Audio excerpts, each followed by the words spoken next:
வணக்கம். இன்றைக்கி நம்ம பார்க்க போகிற சமையல் ஒரு அருமையான தேங்காய் பால் குழம்பு எப்படி செய்யலாங்கிறத பார்க்கலாம். வெயிலுக்கு சாப்பிட்றதுக்கு அருமையாக இருக்கும். மசாலா இல்லாமல் ரொம்ப சிம்பிளாகவும் இருக்கும். நல்ல ஒரு ஆரோக்கியமான ஒரு ரெசிபி. வாங்க எப்படி செய்யலாங்கிறத பார்க்கலாம். இப்போ ஒரு மிக்ஸி ஜார் எடுத்துக்கலாம். மெஷரிங் கப்பில் ஒரு 1/2 கப் அளவுக்கு துருவன தேங்காய் சேர்த்துக்கலாம். 2 டேபிள் ஸ்பூன் பொட்டுக்கடலை சேர்த்துக்கலாம். 1 டேபிள் ஸ்பூன் சோம்பு சேர்த்துக்கலாம். இதுக்கு பதிலாக நீங்கள் சீரகம் கூட சேர்த்துக்கலாம். இப்போ கொஞ்சமாக தண்ணி விட்டு நல்லா 2 தடவை பால் எடுத்துக்கலாம். இது அப்படியே அரைக்கணும்ல, இதை நம்ம அரைச்சி பால் எடுக்க போகிறோம். ஃபஸ்ட்டு கெட்டியான பாலை ஒன்று எடுத்துக்கோங்க, அப்புறம் தண்ணி பால் 2வது பாலை ஒன்று எடுத்துக்கோங்க. இப்போ எல்லாம் எடுத்துகிட்டு பார்க்கலாம். இப்போ ஒரு பேன் எடுத்துக்கலாம். தேவையான அளவுக்கு எண்ணெய் சேர்த்துக்கலாம்.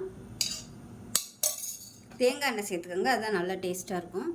எண்ணெய் சூடானதும் 1 டீஸ்பூன் போல் கடுகு சேர்த்துக்கலாம். 1 டீஸ்பூன் போல் சோம்பு சேர்த்துக்கலாம். இதுக்கு பதிலாக நீங்கள் சீரகம் கூட சேர்த்துக்கலாம். 3 வரமிளகாய் சேர்த்துக்கலாம். கருவேப்பிலை சேர்த்துக்கலாம். இது கூடவே பொடியாக நறுக்குன பெரிய வெங்காயம் சேர்த்துக்கலாம். 2 பச்சை மிளகாயை 2ஆக கீறிட்டு சேர்த்துக்கலாம். இப்போ பாருங்கள், வெங்காயம் நல்லா வதங்கிடுச்சு. 1/4 டீஸ்பூன் போல் மஞ்சள்தூள் சேர்த்துக்கலாம். 1 டீஸ்பூன் மிளகாத்தூள், அதாவது குழம்பு மிளகாத்தூள். 1/4 டீஸ்பூன் போல் தனி மிளகாத்தூள். இப்போ எல்லாத்தையும் நல்லா வதக்கிக்கலாம். இப்போ நல்லா வதக்கி விட்டுட்டு மீடியம் சைஸாக ஒரு தக்காளி பொடியாக கட் பண்ணதை சேர்த்துக்கலாம்.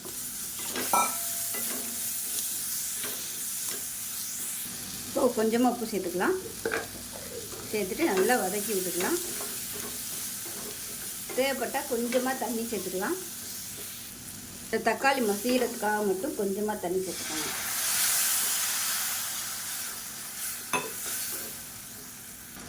இப்போ தக்காளி நல்லா மசிஞ்சு வந்துருச்சு. இந்த ஸ்டேஜில் நம்ம எடுத்து வச்சுருக்க 2வது தேங்காய் பாலை சேர்த்து கொதிக்க விட்டுக்கலாம். இப்போ பாருங்கள், நல்லா கொதிச்சிருச்சு. இப்போ கேஸ் அமர்த்திட்டு ஃபஸ்ட்டு எடுத்து வச்சுருக்க தேங்காய் பாலை சேர்த்துக்கலாம். சேர்த்துட்டு கலந்து விட்டுடலாம். அவ்வளோதான், அருமையான தேங்காய் பால் குழம்பு ரெடி ஆயிடுச்சு. இந்த குழம்பு தண்ணி ஆட்டம் தான் இருக்கணும், அப்போ தான் நல்லாயிருக்கும். மேலாப்பில் கொத்தமல்லி சேர்த்துக்கலாம். முட்டையை கூட நீங்கள் 2ஆக கட் பண்ணி சேர்த்திங்கன்னா சூப்பராக இருக்கும் தொட்டு சாப்பிட்றதுக்கு. அவ்வளோதான், அருமையான தேங்காய் பால் குழம்பு ரெடி ஆகிடுச்சு. டேஸ்ட் நல்லா அட்டகாசமாக இருக்கும். இதே மாதிரி செஞ்சு பாருங்கள். செஞ்சு பார்த்துட்டு எப்படி இருந்துச்சுங்க சொல்லுங்கள். வீடியோ பிடிச்சுன்னா லைக் பண்ணுங்கள், கமெண்ட் பண்ணுங்கள், சேனலை சப்ஸ்கிரைப் பண்ணுங்கள், பக்கத்தில் பெல் பட்டனை ப்ரெஸ் பண்ணுங்கள். நன்றி.